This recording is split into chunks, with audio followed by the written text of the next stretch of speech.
Welcome to the Box Jumper Podcast, episode number 12. The Dirty Dozen, I made it. Today is kind of an interesting one.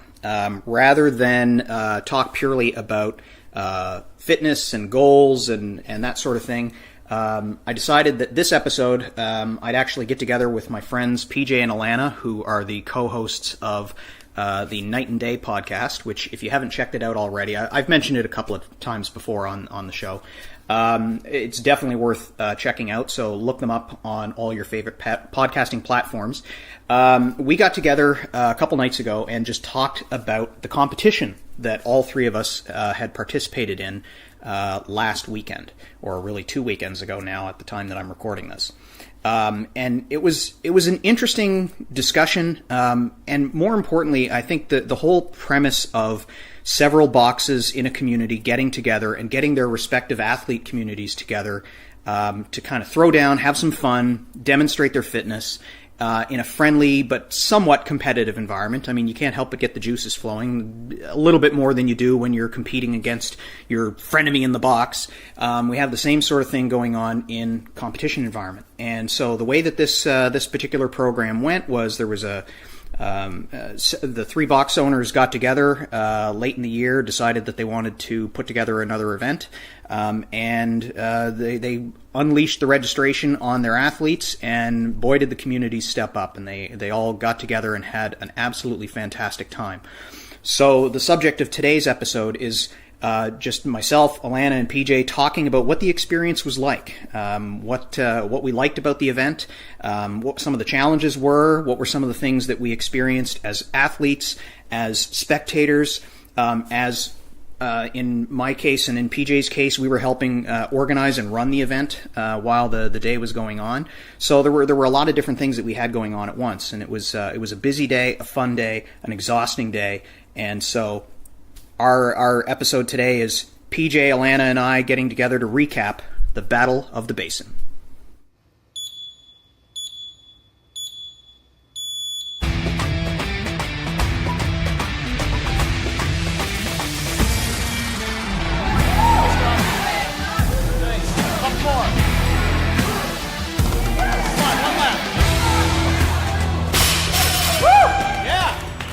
All right, so we're only a week. Just barely over a week since the little community CrossFit competition that we had here in Bedford. Yep. It was fun. Mm-hmm. And so one of the things that I promised when we were at the event, since I was one of the sponsors, and I figured, instead of promoting my marketing business and my day job, I'll promote the thing that I don't make any money on. So I'm there talking about the podcast. But I did mention the idea that I thought it would be kind of cool if we got our respective podcast asses together and talked about the competition, talked about what it was like and everything that went on. So first off, I guess to get people caught up on what the event really was, there's probably some listeners that don't have an idea. So what happened last weekend was 3 boxes, all in Bedford, Nova Scotia, which is, it's a town of, what do we have, like 30,000-ish? Something around that. We're a suburb of Halifax, so we're part of a greater metropolitan area that has more like 250,000. Yep. But the Bedford proper is a kind of bedroom community just outside Halifax, and we have 3 CrossFit gyms here. 2 on one end of town and 1 on the other end of town. And all 3 of us are athletes at the one on the other end of town. That's right. We're the kids across the tracks. Yeah. And so, the 3 communities, the box owners got together and decided that they would put on a little 3-way competition. Now, they did this last year, and last year it was a slightly smaller affair.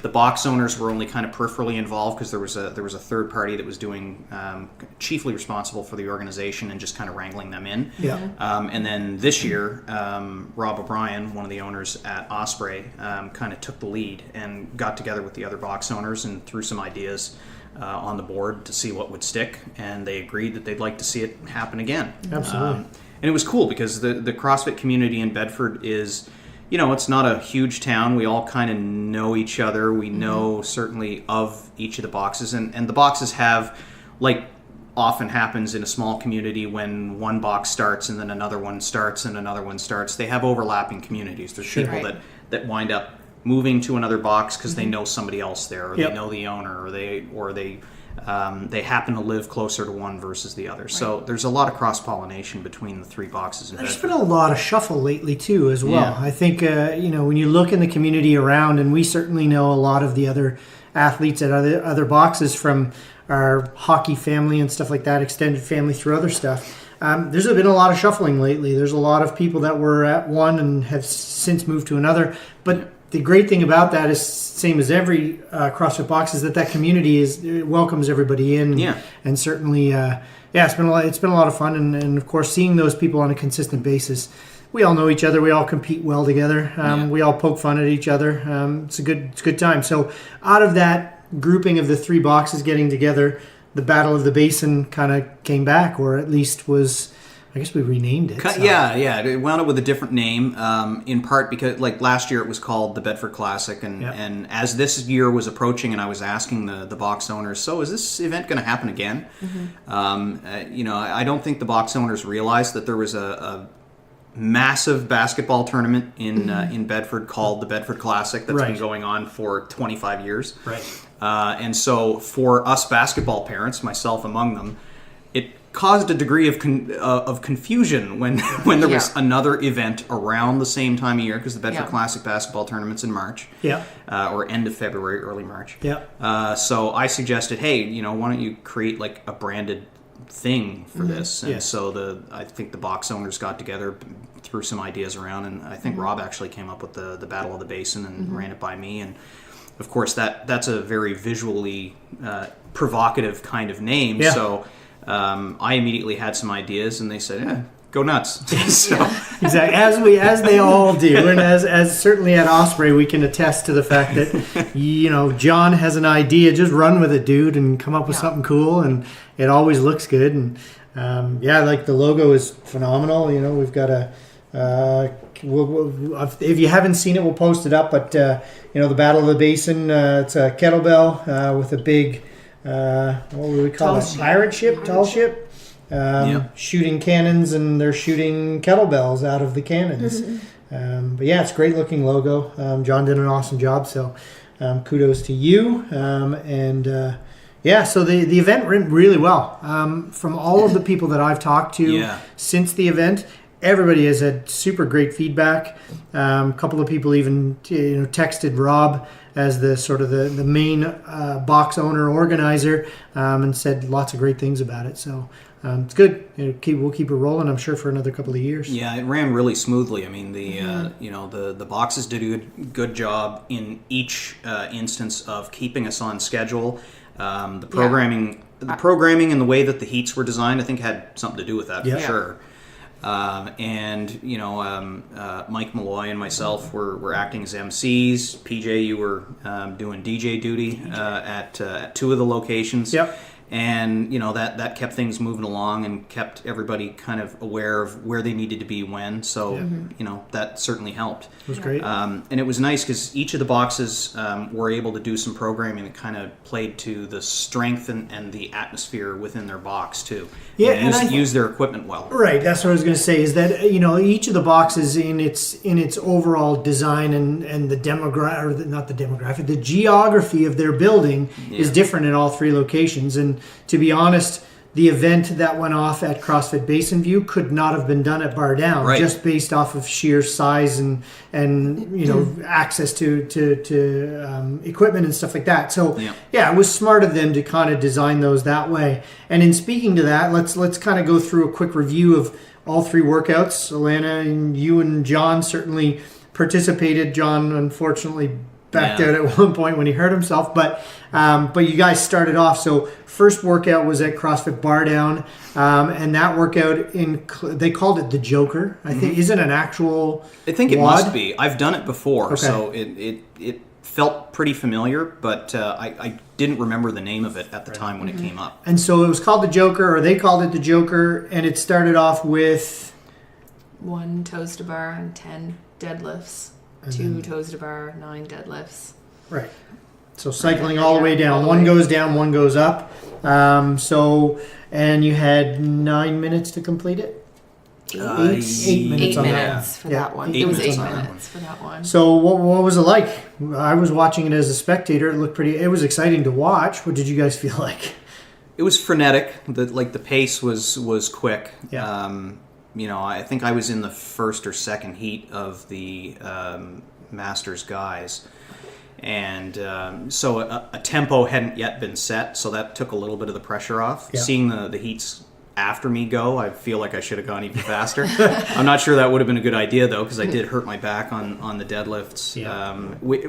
The strange thing is, it's a super lightweight for me, at least when I'm healthy. Yeah. But because I went into it with an injured back to begin with, I was deliberately slowing down, and so I thought I was being safe, and then just one deadlift, I think in the 8th or 9th round or something like that, and I just knew it didn't feel quite right. Yeah. So I think I looked over at that I was able moment. to finish, but I looked over didn't like and you how were it felt. Oh, it just didn't feel good. And then you got up on the bar, did a couple of it was toes to bar, and I was just like, you just don't look 100%. And then you came down off the bar. I yelled at you, get back up on that bar. But anyway, I think your back was like, I can't do that. And what were your thoughts? You were in a pretty tough heat. Slightly. There were some tough ladies in that heat. Beasts in that So I category. think Courtney finished your guys' heat with she finished the whole thing top of the pack. Oh, Yep. she definitely did. I don't know where I was in the workout, but I remember looking over and she's signing her paper. And I'm like, oh my God, I have got to speed up. But I did my thing as I do. I don't have game. Yeah. And I had a plan and I stuck to the plan and it worked out. Yeah. I was pretty happy. There was a guy from Bar Down that finished the scaled men's heat in like 2.5 minutes. Yeah, it was quick. I couldn't believe it. Well, the Blink and scale, it was over. The weights were pretty light, and that's where you kind of trick yourself into thinking, that it's going to be super go balls fast to or the whatever. wall, but But for the Masters weights, it definitely was lighter than what we're used to doing in a workout. But yeah, it was 185, 135. Yeah. So very grip intensive. It was tough grippy on your workout. back. Yeah. I think the whole weekend was for you guys, or the whole day, I guess, with all of the WODs. When you look at them all, Certainly through grip 1 and and 2. back. yeah. And we'll talk a little bit more about the one at Basin View here in a second. But overall, you guys felt as though that workout tested you quite well. You all kind of came out of it. I really liked that workout. It was a good challenge, and it was one that I think kind of played to different strengths in a lot of ways. Like somebody that has really great deadlifts doesn't automatically necessarily have great gymnastic work, and vice versa. So, it was something that I think was programmed to be fairly even-handed in how it was being delivered to the athletes. It was surprising to see some people not struggle, but not do as well as you would expect them to, and then to see others fly through it and do it really well. You're like, wow. So that I like that kind of a workout where you can't really say, that person's going to take this, because it's The combo of deadlifts and toes to bar is a tricky one, because even though it's grip intensive, but I found more than anything it's a movement combination where you're holding your breath for good chunks. Right. You don't think about it, but in toes to bar, you're holding your breath for each rep to get that tension through the core, and it's like that for the deadlifts as well. And if you're cycling those deadlifts pretty quick, you're not getting a hell of a lot of air in, so you do find that your heart rate spikes, your respiratory rate winds up being taxed pretty heavily. So for me, it was more tiring from that. It wasn't physical exertion necessarily. It was just that my heart rate and my respiratory rate was so high that I didn't really recover in between reps, and so I started to fade. Yeah. Maybe that's why I did well, because I often hold my breath. Yeah, that's true. I have a tough You have time the ability remembering to breathe, so I will often hold my breath, and so I didn't find it taxing in that way. Right. You can work a little bit better anaerobically because you tend to have a... Which is not a good thing. That's not a strategy. Anybody should be like, I'm going to start holding my breath and work out. Because sometimes it does work against you. But for me, grip that's my weakness, and that's the thing that every competition, I think you take away something that you want to work on. And for me, it's my grip. So I'm forcing myself to use some of the bars at the gym that are a little bit slippery than Old Rusty. I'm not using Old Rusty anymore. I'm going to work on my grip and try to strengthen that. Yeah. Because you never know when you're going to another box what the equipment is going to be like. True, yeah. You might not have a good rusty grippy bar, Yeah. which I didn't. But it worked. But okay. watching you attacked it the right way from how I expected you to. I didn't know what your strategy was going to be going in, but watching you go through it and doing a little bit of a video, when you got towards needing to do more toes to bar, I was like 5 reps. It was 1 on the bar, and you were on a bar that was low enough that you literally just stand there, reach up, grab it, and do a toes to bar. So it was one way, then one the other, then one way, then one the other. I had different scenarios depending on where I got. Like I knew they had high bars, Yeah. and so I would have to string them together because it would take too much time Yeah. if I didn't. Right, yeah. If I had a low bar, and the first low bar, the one that was facing the crowd, was really slippery and just terrible. And then I thought, well, I'm just going to use the one on the side, and I moved my barbell over and had a different kind of path. But it worked. So that worked. Yeah, it worked well. I yelled at you anyway. I was like, "Get up on that bar!" I heard 'cause- you. yeah, Keep going. Yeah, you gotta, that's But I support was- team, right? Yeah. I'm usually pretty good at just keep moving Yes. through something like that. I am not. We are not. We like to take You breaks. take a break, but even the people who take breaks still get ahead of me, and I'm like, God, how does that happen? But then again, maybe it speaks to the idea of allowing your body a minute to just kind of recoup, and just enough Mentally to for give me you though, go. as soon as I break, I know, then I start to right. break Yeah, more, yeah. like with wall balls. Yeah. If I break up a set, as soon as I make that break, then I'm breaking. Yeah, multiple my times challenge is after not that. to let the breaks get longer as time goes on It's too. tempting. So I've been trying. I mean, not that I'm comparing myself to Rich Froning in any way, shape, or form, but I am aware, or at least through the YouTube sphere out there, Yeah. that he times his breaks. He will, when he takes a break, it's 2 breaths and he goes again. Right. Now I can't recover in 2 breaths, No. but the thought process of controlling those breaks and making those measurable elements of the workout Right. is a solid strategy Right. for Yeah. moving yourself through Yep, a workout. totally. So I try to adopt that. Right. So I figure if my first break requires a certain amount of time, I know that that's the minimum it's ever going to need. Right. But I don't want to get it longer than that. So Right. I count in my head when I'm taking a break, and that way I've got a break that's repeatable as well. Yeah, that makes sense. Yep. I typically will look at the clock and go, okay, I'm going to give myself however many seconds. I'll watch the clock very intently while I'm trying to calm my breath and breathing down, and then, it's go time. I got to get up, and but I will convince myself that I got a couple extra seconds in most Yeah. cases. Yeah. So finishing that one off, we then had a transition time of maybe an hour and a half, I think it was, just Yeah. an hour. About an hour. And then we transitioned from CrossFit Bar Down to CrossFit Basin View. And that was WOD number 2 at CrossFit Basin View. And the workout was, you guys remember it a little better than I do. It was a heavy barbell complex. Right. So we were we were deadlifting the bar up to hang position, and then from there we had to do 2 hang cleans, so full squat in both cases, followed by a hang on. Yeah, It was- 2 hang yeah, cleans. 2 hang cleans, Then the full then a clean. touch and go clean to the floor, Yeah. then shoulder to overhead, then repeat all Repeat of it that. twice. Yeah, Without repeat setting it. the bar down. Yeah. So that's challenging because that's a long time under tension. It is. It's a long time to have your grip on the bar. Yeah. It And was about so, a minute. It Yeah. was almost a minute. Yeah. running through that So the complex. strategy that you guys used going into that, and I heard a lot of stuff going back and forth between people leading into it, days leading up to it, because that was going to be the one that I think everybody needed to kind of strategize quite a bit Testing ahead was of key. time. Yeah. You needed Yeah. to know what your sort of max was going to be, because the end result was this was an 8-minute time cap, Yeah. and you were to try to get the maximum amount of weight as you could possibly get on that bar. Yeah. And if you put that bar down for any kind of rest at all, or you didn't complete the entire set of the movements, that was a lost rep, and that's a hell of a lot of energy to lose No shit. on a lost rep. So. That was one of the real challenges is knowing what weight window to be in. You kind of had to get for most people, when I was talking to them about it, everybody was kind of setting like a 10-15% drop from what they figured they were going to aim for as a safety. As their opening one. Just do an opening to get a weight measured.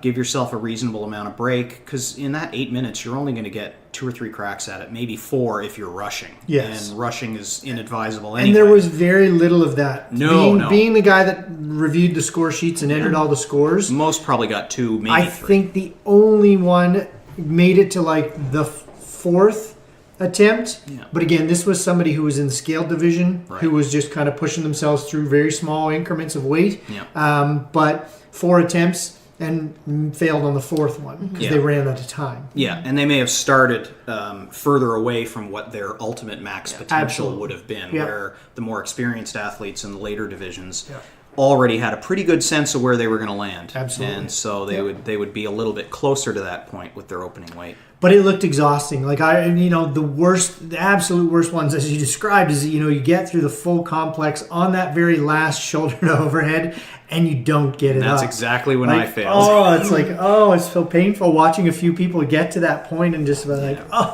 just straighten your arms out and you're good. After hurting my back on the first workout, I knew I wasn't going to hit my max on that workout. I originally said to myself I was done for the day.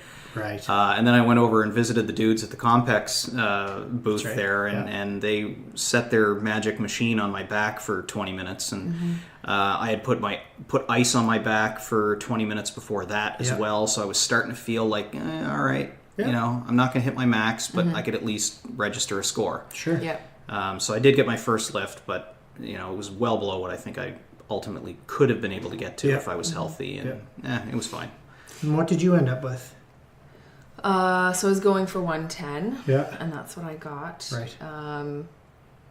Wouldn't be. I knew that I had to scale it back a little bit, and the shoulder to overhead at that weight was not hard. Mike kept saying drop, and then I would just kind of drop a little bit, but then press it up. He's like, that was not dropping, but it wasn't heavy for shoulder overhead. I was just playing it safe because my shoulder wasn't 100%. Yeah. But it was the squats that got me at 110. Yeah. That was really challenging. That touch and go clean.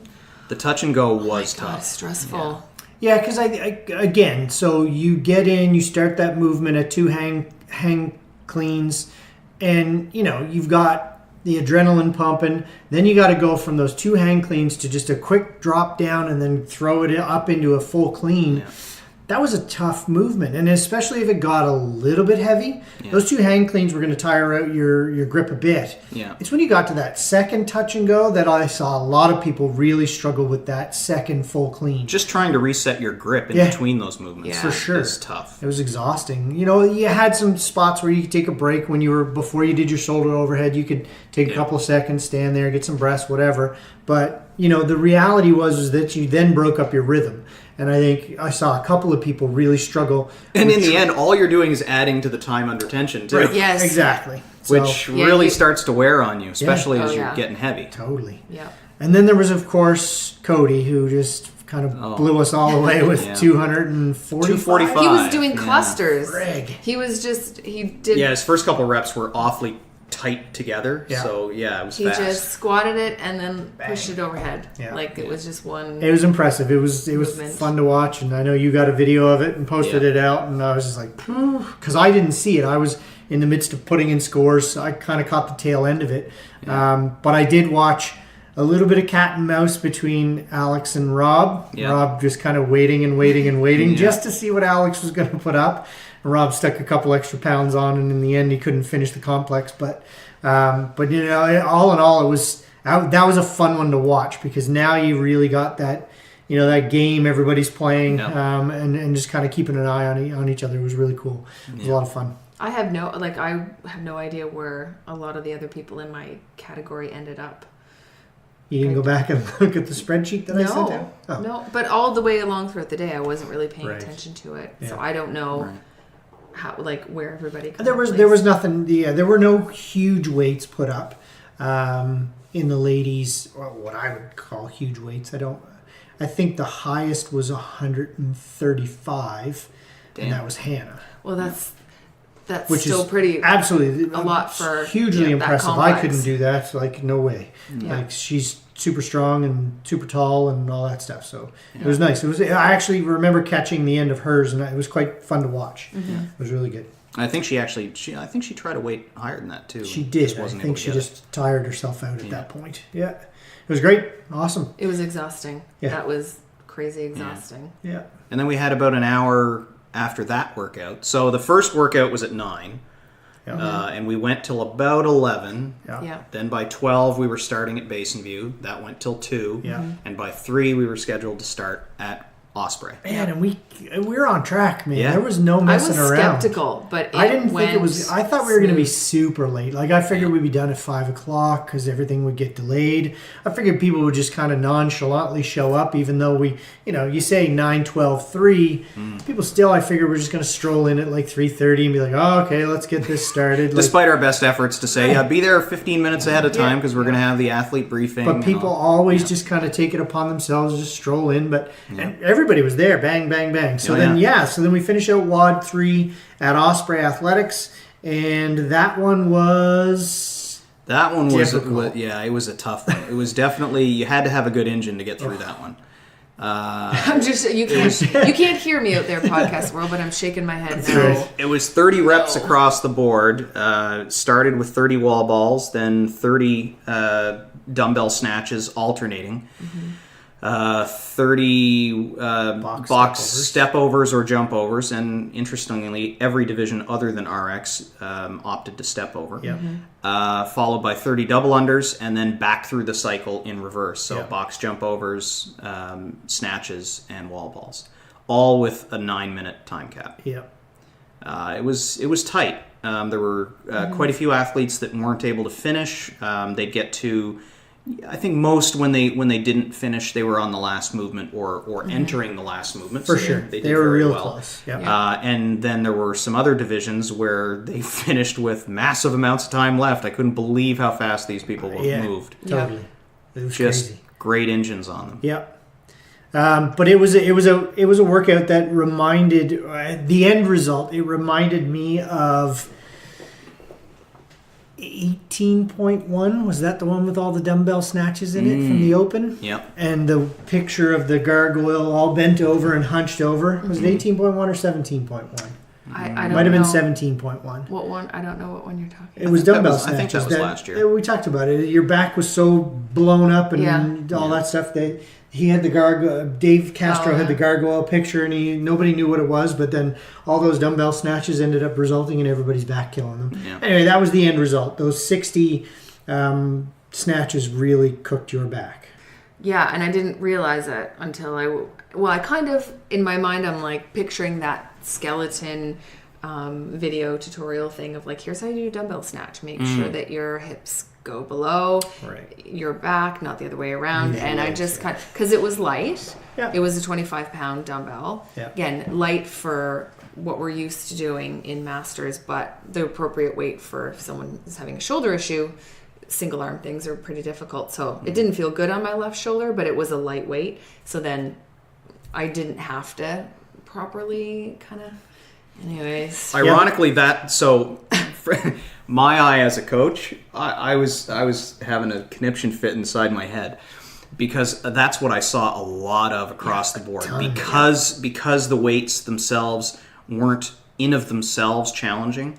I saw an awful lot of people like basically RDLing it up and just going straight from the floor to the ceiling with very little leg involvement at all. It was all low back and shoulders.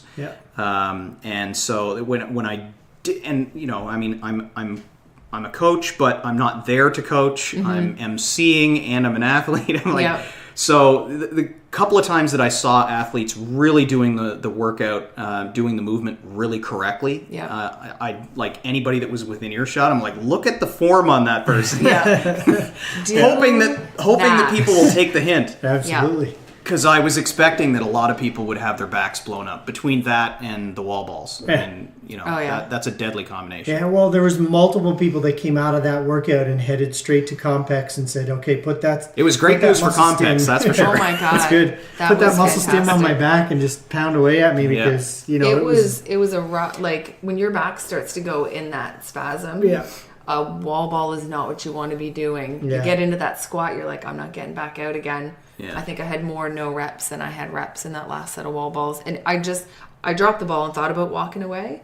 I probably should have walked away, and I'm like, I can't. In the end, I'm glad I didn't do that workout because with my back already compromised, and then the deadlifts in workout 1 and the cleans in workout 2. Let's be honest. There's no way I could have gotten through that. The entire day was back I had a good exhausted. back until that workout. Yeah. I have not had back-ish, knock on wood, and now I got a roller. I'm rolling out like multiple times a day. But that was a very back-intensive day, right? We had deadlifts, then even toes to bar. Again, time under tension and that constant bending and flexing of the at the waist. Yeah. You're inevitably going to overload your back because none of us have abs of steel that are going to totally flip those feet up without too much difficulty. Some people have abs of steel. Yeah. And then, at Basin View with the complex, your back was constantly loaded and, guaranteed you were overarched a little bit because you're just trying to keep the weight and compensate for the heaviness. Well, in the squats, if you caught it and you were a little bit forward, you were correcting, that's and then, murder on your back. Then you blew it up at Osprey with all of that work. It was a lot of I went directly to compacts. Definitely an emphasis on core stability for sure. Totally. Yeah, for sure. The nice thing is with the way that the programming was across the 3 workouts, it was a good cross section of things that really prove your fitness level and a pretty good representation of the types of movements that we wind up doing in CrossFit that contribute to your overall fitness. For sure. I mean, you've got little combinations of heavy lifting and gymnastic work, upper body strength, lower body strength. Like it was pretty balanced. Things that require brute strength, like in the or explosive strength, really in the case of the cleans, versus just brute force, being able to grunt work your way through a workout like workout 3. It's a great combination of movements to have over the course of the day. And it was great to see. There were a significant number of people who did this as their very first ever competition. Oh yeah, lots of first timers, and that was awesome. They were coming out of workouts, high-fiving each other. The love that went around all 3 boxes throughout the day. It was really cool to see. I saw it from a bird's eye view sitting on the outside versus, when you're in competitive mode, regardless of whether it's your first contest or it's your second competition, you really kind of you get zoned in. You're focused on what do I got to do? What's the next workout? That sort of thing. So seeing it from the outside was really kind of cool. I enjoyed seeing the camaraderie of other boxes kind of supporting each other and things like that. Coaches from other boxes yelling in people's faces, come on, pick it up, go, go, go. And that speaks, as we've talked on both of our podcasts, about the community aspect of CrossFit. We're all there, we're all suffering together, but we're doing it in a high five kind of way. But it was really awesome to see a number of people go through their first competition and come out the other side smiling, going, all right, what's next? Yeah. And what's next is the Open, right? Yeah. So the CrossFit Open starts in 30 days. 30 days. Yeah. So, those people, I hope, had an experience that makes them not consider doing the Open. Yeah. Because certainly my first year, I was like, there's no way I'm doing the Open. Because I had started in like January and then the Open was there. I'm like, I'm not ready for that. Yeah. Now, my personality was I could easily talk myself out of it. Yeah. The great thing that I've seen over the last couple of years, though, is that those first timers get so much support from the people around them compared to when I was going through that, they all throw their hat in the ring. It's a great introduction to the community. Yeah. On sort of 2 fronts. You get just the overall energy level and the level of support that you wind up feeling as a result of participating in something that everybody in the gym is participating in. It's not limited to your class. It's not limited to what division you're in, etc. Mm-hmm. Everybody's there. Everybody's cheering. Everybody's supporting one another. Yeah.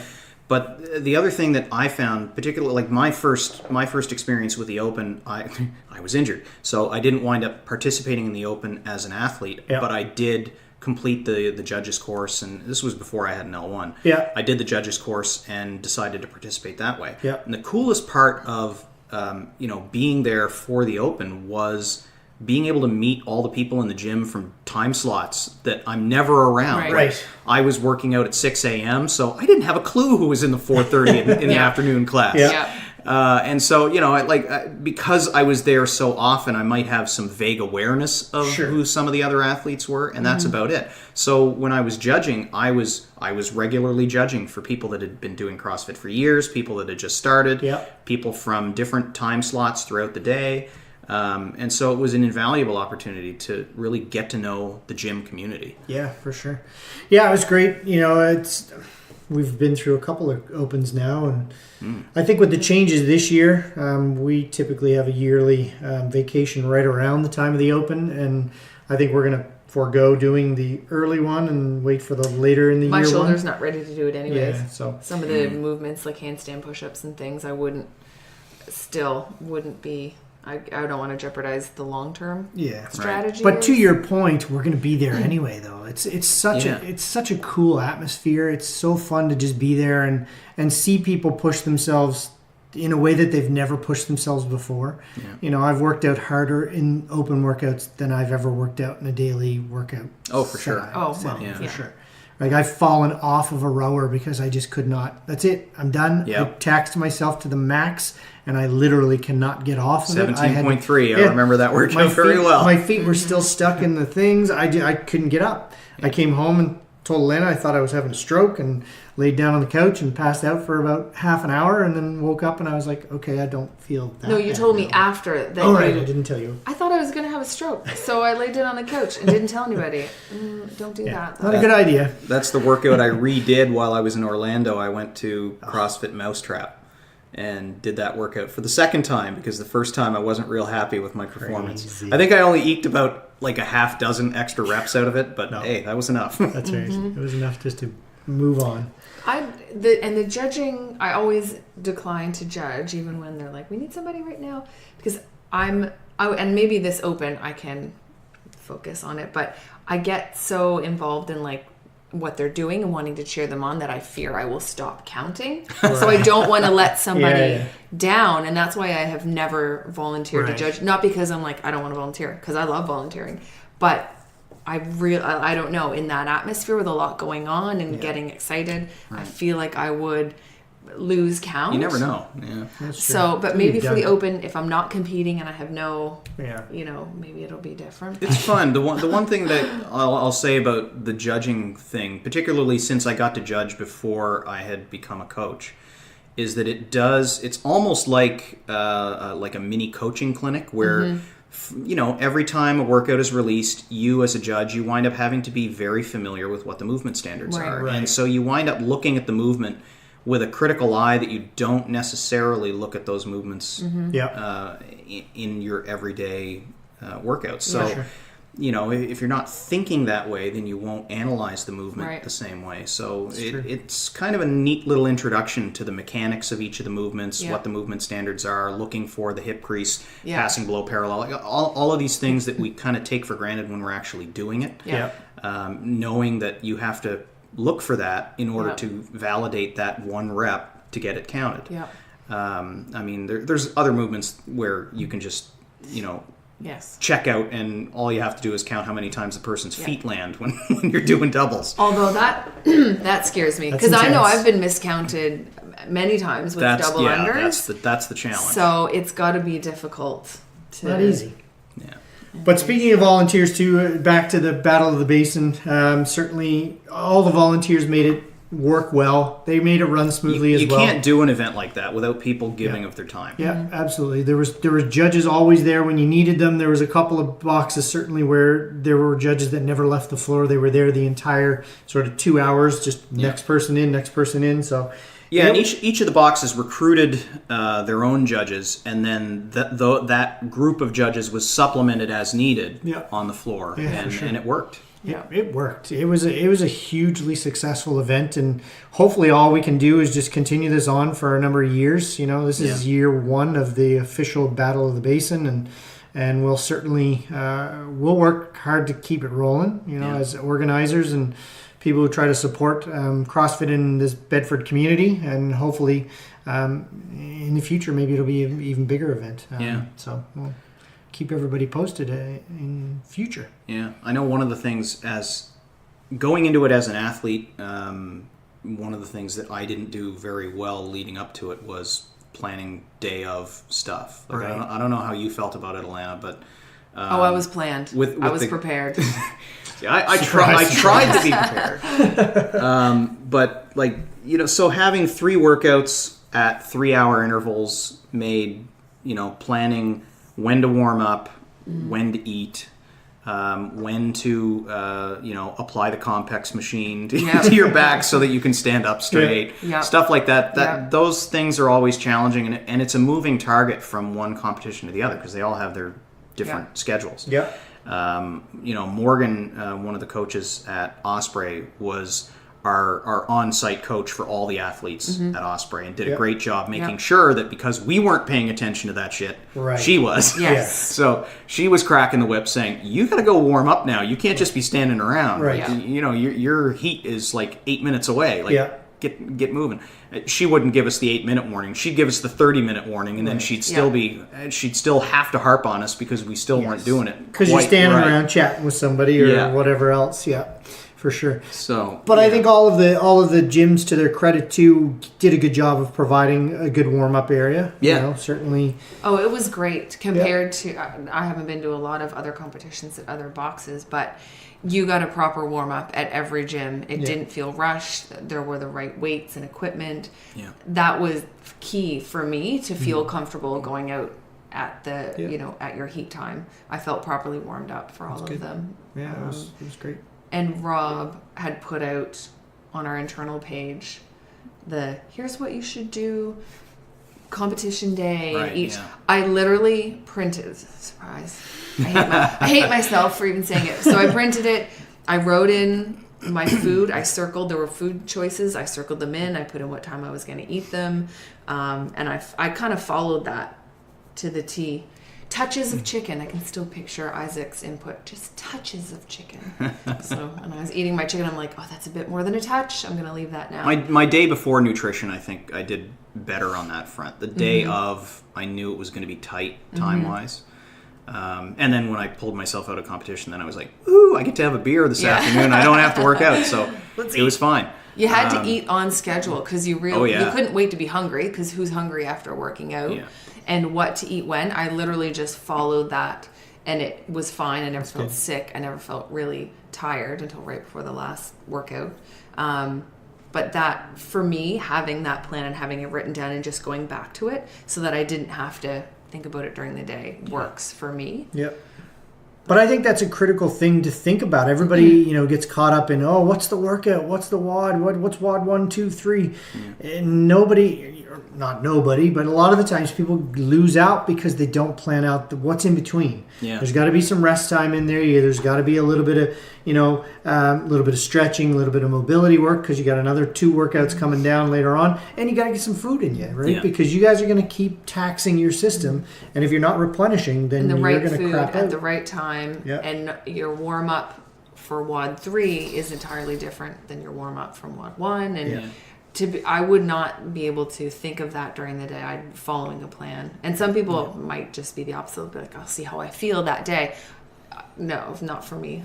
You can vary from it if something comes up. But so I really appreciated that. It's definitely nice to have a plan going in. And I mean, the reality is because we're doing CrossFit on a regular basis, you could, to a degree anyway, you could probably be relatively prepared for the workout itself, whether you knew it ahead of time or not. Yeah. But knowing when to eat, when to warm up, what areas of the body to warm up relative to the workout, those are all things that if you have an opportunity to plan it, then it's time well spent. Yep. Totally. Yep. For sure.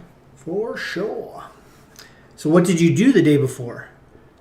For me, it was a lot of last-minute prep for all the non-athlete stuff that was going on, which was part of the challenge because I was helping with the marketing, getting the social media stuff going on, helping with the organization. I was a sponsor, so I wound up with a lot of extra duties that kind of took my head away from the athlete mentality. But I still made sure that I prepared at least some meals or snack food to bring with me. Yeah. I wouldn't say that I had nearly as much food in me leading into the workouts as I think I ordinarily would if I had not been like working the mic in between movements as well. Yep. And that was certainly one of the challenges. I think if I had to do it over again, if I'm going to be the MC of something, I should probably just do that, and that way I can really. Yeah, but I think we had. I mean, it was good. It was good, but I did find that because I was thinking about that, I wasn't thinking about nutrition. Right. For example. Yeah, that's a good point. I was fine for the workouts themselves. Yeah. But whether or not I fueled myself adequately so that my performance wasn't impacted by that, I don't know. Yeah. But then again, I went in injured, so one way or the other, I kind of have something that was going to pull me back a little bit, regardless. So I don't know. There's a lot of different things to balance. I think the day before, ideally, you settle in on what your goals are. To me, that was the thing that I started thinking about a couple weeks out, because fortunately, the workouts were released with more than enough time for us to practice each of the workouts a couple of times, and which was critical for workout 2 in particular to know what weight you wanted to hit. But then as I got to the day before, I could kind of adjust those targets in my head and know what I felt was realistic on the day of. For sure. Yep.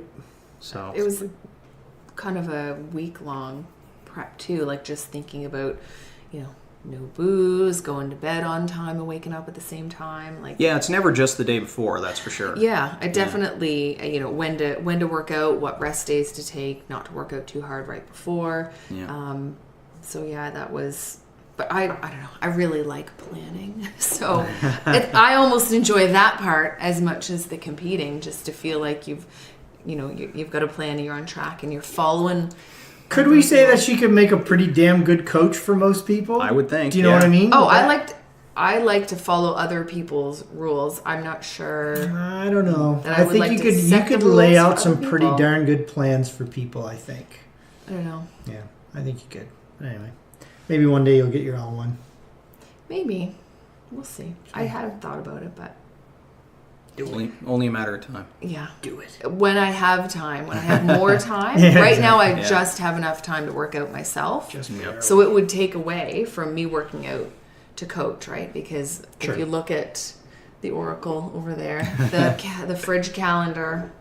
Not a lot of space there. Yeah, your division of labor is probably pretty stretched already. It's, And the gym takes a back seat for me more often than it should, but that's just your work schedule doesn't really allow for you to go as much sometimes, but it's been a bit of a challenge, but here we go. That's okay. We're still fitter than we ever would have been to not at all go. Yeah. Absolutely. So, well, with that, guys, I think that's probably it. We're at about 45 minutes already.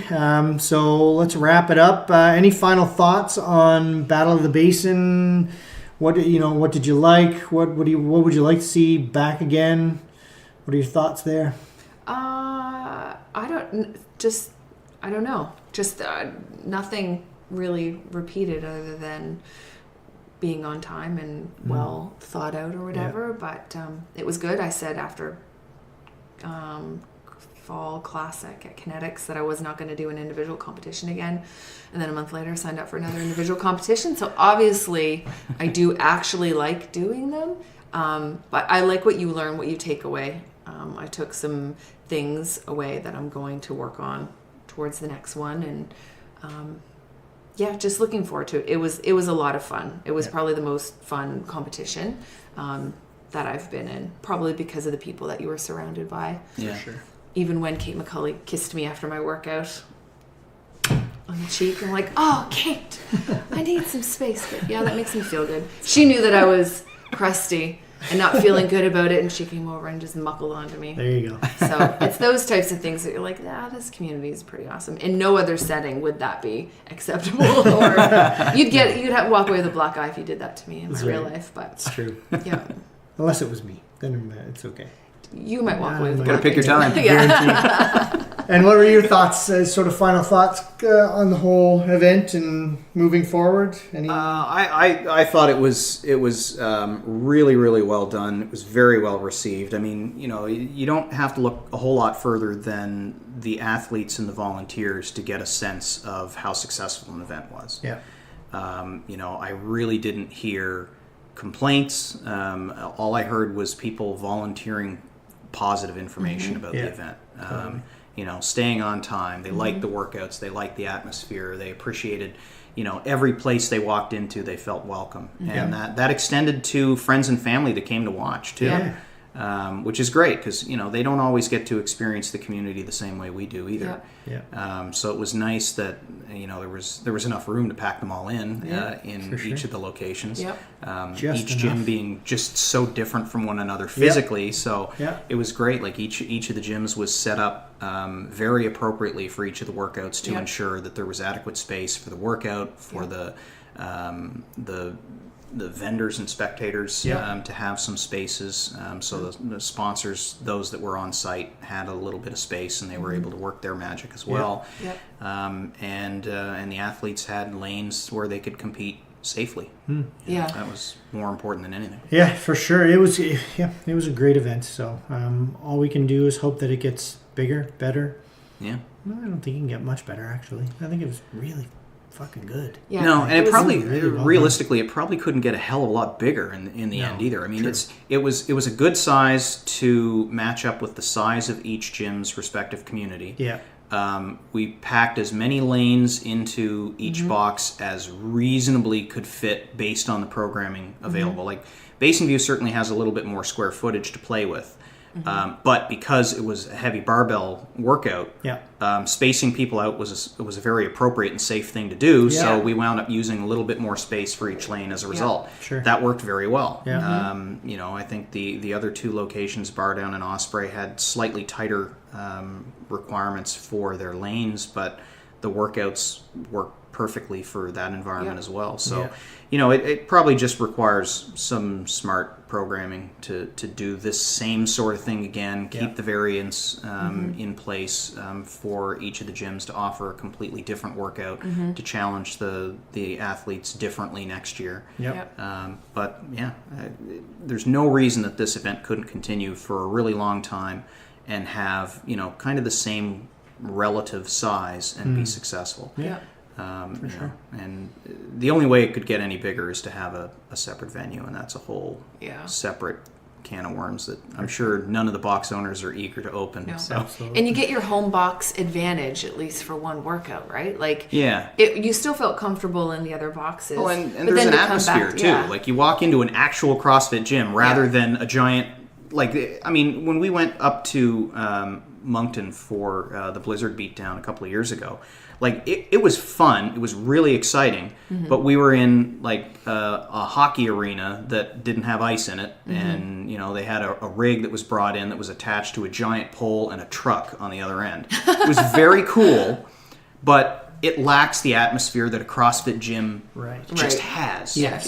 It oozes that kind of environment, and you miss that when you don't walk into an actual CrossFit environment that is a box day to day. For sure. So there's a different energy level that we were able to get by moving everybody around to each of the different boxes. For sure. I agree. There's one thing that I will put in as a request for Battle of the Basin 2. Yeah. And that is that the running scores that get recorded for each individual, those individuals are representing an overall score for the winning box. Top box. So you can still have your individual categories, men's scaled, men's masters, blah, blah, blah. And you can have your podium set up for those. Right. But one gym walks away as the champions. I disagree. I like it that way. I think we have to do it that way. Why? Because we're just all. Have you not listened to the podcast? We're in minute 51, and we just said how awesome it was that there's none Still of that. needs to be one box winner. Oh gosh. Admittedly though, that might change the vibe a little. Yeah. But the other component to that I know was at least one of the factors going in for this year in particular anyway, because it was kind of the pseudo first year for this event, is that really when it comes down to it, if not all three boxes are able to put in exactly the same number of athletes, That's a good point. across all divisions, Yeah. then it becomes challenging to declare victory for one box over another based on what athletes they've And that's managed why to put I'm in. not the overall organizer of an event like this. John and I are like, no, No, veto. I'm not the organizer. I'm just the DJ You're guy not who plays welcome some back fun next tunes. year. Now, if you had, like in HRM, Bedford versus the North End versus Dartmouth or something for fun, because no one knows. Right. Yeah. I mean, then maybe, but I wouldn't want to put any divisors on Bedford. Okay, I'm an idiot. I got you. You're not an idiot. You should think before you speak. I'm kidding. You said that before, that you thought that would be. It's a cool idea. Have a winning box. The putting it into practice is hard. Fair. I think that's really what it comes down to. Bigger events with a lot more people registered probably have an easier shot at it than a smaller event, unless there are very, very specific criteria to allow you to determine whose scores count for their box. How it's weighted, yeah. That's a Yeah. good point. Okay, Yeah. fair enough.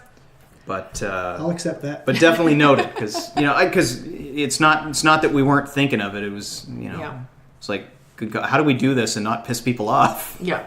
So It's okay. A little bit of friendly rivalry. We're not gonna rumble in the parking lot afterwards. You know what I mean? But and one Speaking thing. of parking lot. Speaking of parking lot and speaking of rumbling afterwards, shout out to the guys at Off Track. They hosted a little after party at their place. Had some pizza, had some beers. Oh, we took over the joint It afterwards. was awesome. As always, those guys are amazing hosts. And if you're listening to this and you live in the Bedford area and you have never been to Off Track Brewing, get out there, check it out. It's at 275 Rocky Lake Drive. It's on the back side of our gym. Check it out. It's a great spot. Yeah. We don't share many hours, so you probably can't drop into both at the same time, unfortunately. It's okay. Come to our community class at Osprey on the weekend, and then go for a beer at lunchtime. But anyway. Yeah. All right, wrap it up. Good. Wrap it up. That's it. Until next year, guys, when we do this whole thing again, we will be your wrap-up crew, and we will review again in 2019. No, we'd be doing it in 2020. 2020. Did we do it? 2020? Yeah, we did in June. Never mind. I'm It's losing it. 2019. Yep, perfect. We'll talk to you next year. All right. Awesome. Hey guys, for this episode, I thought I'd throw in a little extra nugget. I just listened to Chris Spieler's podcast with him and Doug talking about the new CrossFit.com and the direction that I'm sure everybody in the CrossFit community is talking about to some degree or another.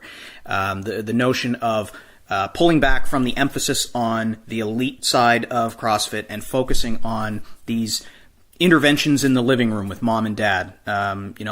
Trying to head-on address the quote-unquote crisis in healthcare globally, with people just generally not having a degree of fitness that then winds up contributing to decline in old age. Otherwise, if we were much more active, much more fit, we'd be able to stave off that eventual decline. And I think that's the premise, it seems, that Coach Glassman has adopted as the general message with the new version of CrossFit.com. It's not that the elite athletes are not being addressed. It's not that the workout of the day being posted on CrossFit.com isn't in of itself challenging. I mean, they've certainly had the CrossFit Total appear in there in the last couple of weeks, and several other really challenging movements. Maybe a little less emphasis on barbell work, but that it takes time to really establish much in the way of a pattern.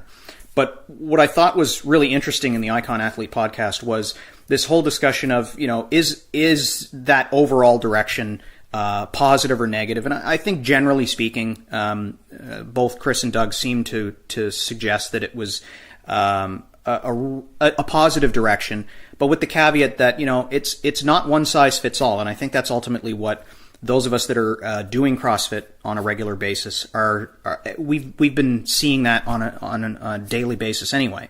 We know that not everyone can perform exactly the same movement to the same standard. That's the whole idea of infinitely scalable. The idea of performing functional movements at high intensity and varying those functional movements on a regular basis. Some of that variance also means being able to scale those movements so that they're appropriate for the athlete in question so that they can continue to make progress. We're not all aiming for a 300-pound snatch, but what we are looking to make is progress with each of the movements that we use, and those movements vary from day to day, week to week, month to month, and so on. So, I think from my perspective, to me, the direction that CrossFit.com is taking makes perfect sense.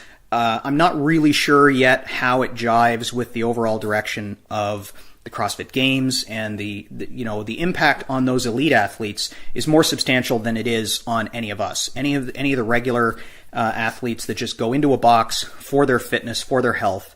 I don't think the change in direction really changes anything on a day-to-day basis, other than the message is maybe a little bit different. It's a little bit more in tune with what the CrossFit boxes were already doing anyway. I think the vast majority of CrossFit box owners and CrossFit coaches recognize that their role continues to be to just bring better health to the athletes that come into their gym every day. And that better health is measured on a different scale depending on which athlete you're dealing with. But ultimately, it's to move the needle in the right direction for everyone that comes into the box. So I'm really interested to see the direction that CrossFit.com winds up taking over the next several weeks and months, particularly when we get into the Open and we see just how that shift winds up influencing the messaging that comes out during the Open. It's always been very accessible. It's always been about everyone can do it, everyone can participate.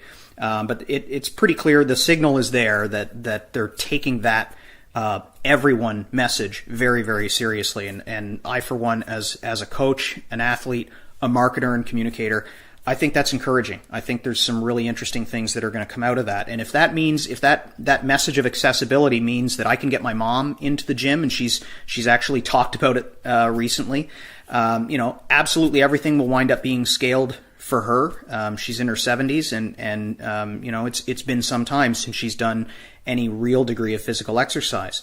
But that is what we coaches are supposed to be prepared for. We're not supposed to only be able to service one particular type of athlete that comes through the door. We're supposed to be adept at taking the foundational movements that are used in CrossFit and adapting them to every athlete that comes in the door. And so I relish the challenge. I enjoy working with athletes of different levels.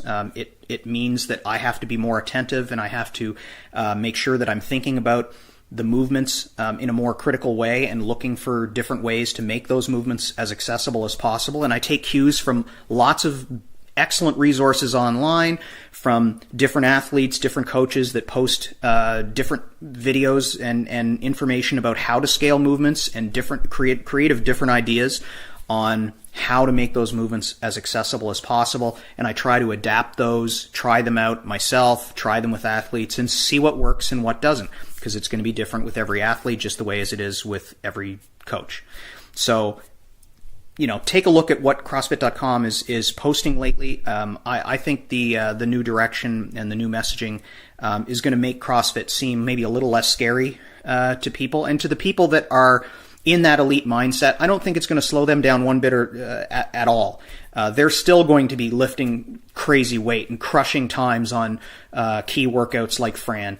That's what they were going to do anyway. I think ultimately it opens the door just a little bit wider to the people that don't have that mindset, make things a little bit more accessible, a little bit less scary. And if it gets them in the gym, introduces them to the sport, introduces them to getting into CrossFit in the first place, then that can't be anything other than a positive direction for CrossFit as an organization and for the affiliates that serve that market. All right, that's the show. That's it. Hope you enjoyed the banter back and forth, talking about what this competition was like, what our favorite parts of it were, and how much we're looking forward to doing something like this again.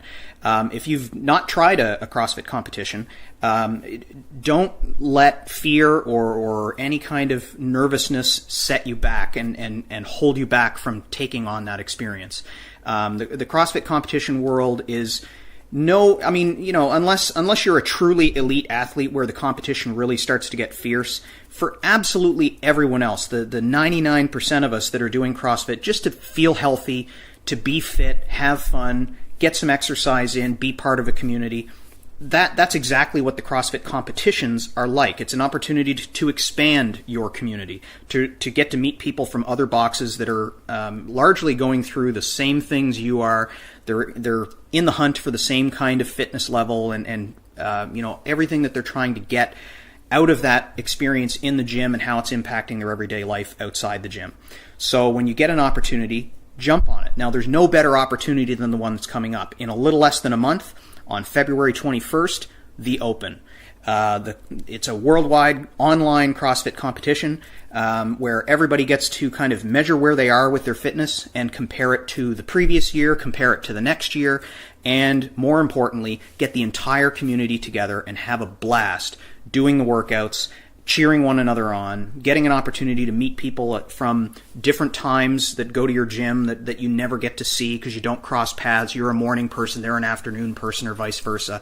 So it's a great opportunity to get to know the community in your own box. So if you have an opportunity to participate in the Open, even if you're injured and you have to scale everything, that's fine. Still participate. Or if just participating in the workouts is something that either you're not ready for or you've got an injury that would prevent you from participating at that level, then participate in a different capacity. Become a judge. There's the online judging course that teaches you the basic framework of what the movements are. It's a little like learning to look through the lens of a coach, looking for the pattern of movement that's required for each of the different components of the workout. And more importantly, just be part of your community during that time frame. There's always need for volunteers to help out, to set up for the next workout, to come in and be a part of the community. Come in and cheer.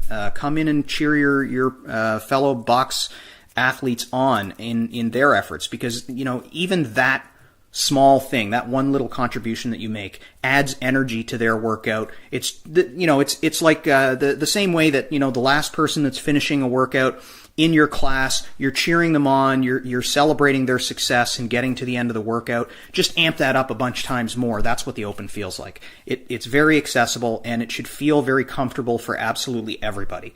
And if you're out there and you've never experienced a CrossFit community workout, if you're a person listening that isn't actually into CrossFit yet, I'd encourage you to look for your neighborhood box and go check it out during the weeks of February 21st all the way to March 25th, because it's a weekly competition.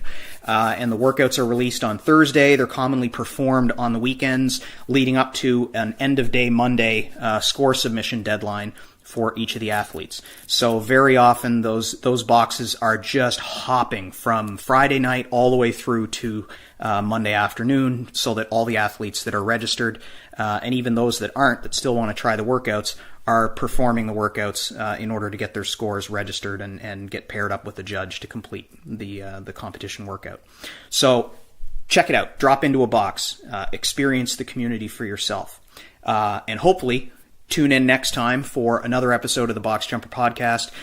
Be sure to check me out on social media. The username is @BoxJumperOver40, and that's 40 rather than spelling it out. And of course, you can check out boxjumper.ca for more fitness-related stuff. I'd love to receive an email from a listener. Give me some ideas. Give me some topics that you'd like to hear me talk about. Keep in mind that not only am I an athlete, but I'm also a coach, both on the CrossFit side and the weightlifting side. And, I'm just generally interested in what the CrossFit community is into at the moment. So if there's a topic that you'd like me to pursue, then by all means, send me an email. So info@boxjumper.ca. And write me a review if you see fit. Jump onto iTunes, give me a star rating, and if you can, describe for other people why they would enjoy listening to the podcast, because they're going to take your word for it over mine. So that's it. Until next time, WOD happy, WOD often.